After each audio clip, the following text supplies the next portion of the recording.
tinola.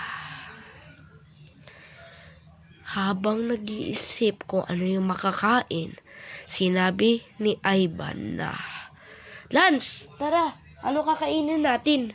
Anong kain natin? Adobo kaya? Kaso lang, di ba, nakakasama ng lagi adobo? Tinola kaya? Lagi, di na tayo nakakatikim nun eh. Sige. Tara, bili muna tayo. Sama ka sa akin.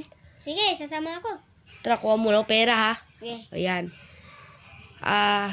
Gusto niyong bumili ng tinolang manok? Opo, gusto po namin. Di ba, Lance? Oo. Bili po kami 10 kilo. Sige. Ito na.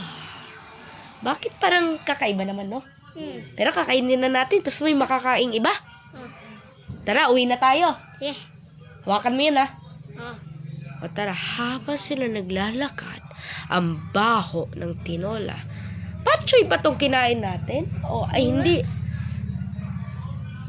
Ba't ganun? Di ka? Kakaiba ang amoy sa baho. Mabaho. Habang naming binubuksan, ito ang nakita namin. Lance! Bakit? Bakit may balat ng tao? Baka aswang yung tao na yung binigay sa akin na tinula. Naku, naglalako yung tinola, yung aswang.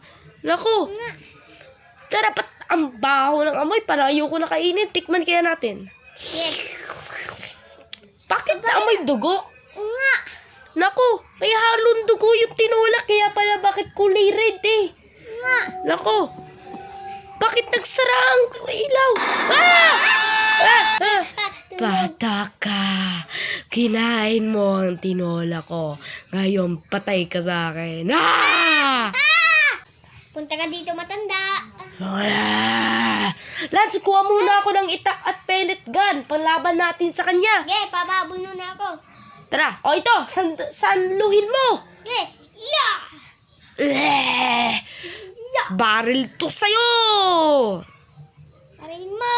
Tara! Tara.